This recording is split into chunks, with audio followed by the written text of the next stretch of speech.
Đài rồi. Trời ơi bự. Trời ơi. Vợt giùm em với. Trời ơi. Trời ơi bự. Ô. JBE 1.5 hả? Về 1.5. Tao bây giờ tưởng đâu. Trời ơi bự, con này chắc 5-6 kg á. Trời ơi. Trời ơi. Vợt anh Minh. Vợt nè. Lên đi. Trời ơi con cá bự. Ông nội ơi. Lần đầu tiên thấy 5 kg luôn hả? Cô bữa đại chà bá luôn. Trời ơi đã. Trời ơi. Trời ơi. Trời ơi. Trời ơi. Trời ơi cái ông nổi luôn. Phải trường. Trời ơi. Cần luôn đi mà vậy. Cái vợt này có vô lấy đi. Lấy Móc quạt đây anh Minh. Phải trường con cá. Trời ơi. Quá trời ơi, con này. Ê vô hả? Vô đá vô đó. Vô đá hả? Vô hả? Trời ơi. Ôi ôi, con cá vui vô. Liên khai. Trời ơi. Giờ không vô đâu, giờ không Vô vô. Giờ không vô đâu. Vô. Ôi. Trời ơi. Vợt hay vậy. Trời ơi coi nè. Quán vô lưới luôn. Trời ơi. Lấy lên cho chụp hình cái ơi. Trời ơi. Đó, vợt hay vậy. Trời ơi. Trời ơi. 10 kg. Đưa cho em lên sóng với thầy Dương. 10 kg má ơi. con này phải vậy. Trời ơi. Cái kẹp đó hợp. À, Hợp lấy kẹp đó hợp. để em lấy, để em cầm qua chỗ em cho. Có kẹp bên kia. Để vô. Trời ơi. Cho nó an tâm. À, vô nó quất. Trời ơi. Nó quất cái kéo. Đục quá cháp không to dữ vậy. Trời ơi con cá mà ơi. Về được coi. Về được coi. Gãy vợt luôn. Trời ơi.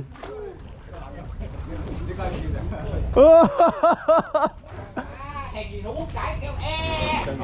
Con gì mà to dữ. Trời ơi. Ủa câu trực tiếp JBE luôn chứ không có leader hết hả? Có đi đà chứ anh. Mang vô trong ấy. Có đi đà mà. Mang. Trời ơi con cá. Chỗ này hư cái vợt luôn. Con cá hư cái vợt luôn. Ngu người. Mang vô đây. Má Lấy đồ kẹp lại kẹp vô chụp hình cho lắm.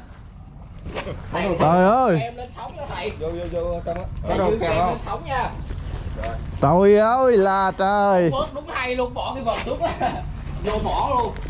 Vô mỏ con cá luôn. Kẹp lại coi. To dã man luôn thiệt. Con vẹm của thầy bén quá. Cho sách phát chụp cái hình cái coi. Về nổ cho vui. Ok anh, thoải mái. Ôi con này cái răng đó. Cái kẹp này không biết kẹp nổi không á chứ. Trời ơi cái miệng. Trượt luôn hả? Trượt. Trượt cái kẹp hả? Kẹp được không? Kẹp được. Trời ơi con này chắc 7-8 kg quá hả? Căng không? Không biết em chắc con này không chắc tầm 5 kg Ê, vậy. trời ơi. Tầm 5 kg thôi. Lấy cái kẹp này. Được. Kẹp cá ca mình sao kẹp được cái này? Miệng của nó không có cái gờ á. Kẹp môi trên coi, môi trên coi. Thử cái này coi. Đó, trời ơi kẹp vip kìa. Nè. Má kẹp ong này. Đó. Ký anh nha. Ừ. Để cân nè, có cái cân kìa. Có cân luôn à? Cân luôn. Dữ dằn vậy. Trời ơi. Thôi chắc phải đổi dây quá, đổi qua cái cần kia chứ con cầm dây. Đẩy xuống Này không biết dụng. À. Kẹp môi trên đó coi. Môi trên kẹp được đó, nó không có cái gờ á, có cái gờ. Hai chữ vãi. Nó hai hàng gì đục cái cực kéo. Đây rồi.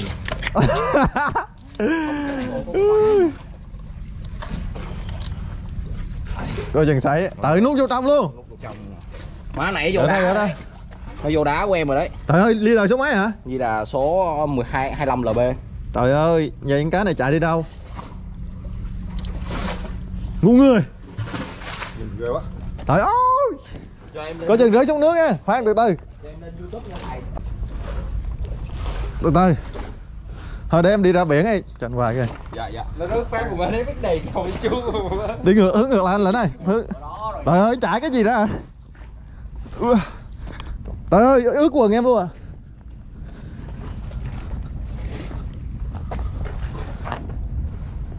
Chụp ngang nha. Chụp ngang á, chụp ngang á. Đây này, cái này đúng không? Chụp ngang á, chụp ngang cái điện thoại qua. Anh chụp lĩnh chụp xong nhìn cá bự lên nha. Bỏ vô trong. Không sao đâu. Không trong là có cần. Trời ơi, này coi đến truyền hình không mà lần đầu tiên thấy á. Nè. Để thầy cho em lên sóng. Anh còn giùm em vô cái trụ này. Đây này. Để thầy Dương cho em lên sóng nha. Nè, đâm căng coi. Móc vô cái kẹp luôn cũng được. Con này Cân thử coi nhiêu ký nha mấy bạn. Đây, anh Dương bao nhiêu? Anh 7,5 kg, anh lãnh nhiêu? con này khoảng 7 kg. Thôi giờ chơi Kobe với Osaka thôi chứ. Mai mốt xuống chứ. Mai mốt xuống cà phê phải không? Rồi, 6 kg đi, 6 kg đi. Anh lãnh 6 kg, anh 7,5 kg. 7,5 kg. 8 kg đúng không? Với em mình rồi thôi anh em mình chơi 9 kg đi.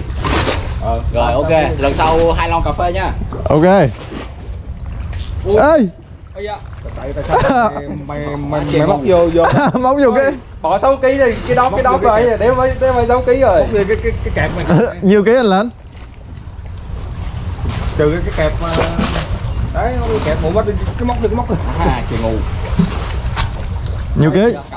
Cầm cái này. Đợi rớt gì? Không, cay chút nữa.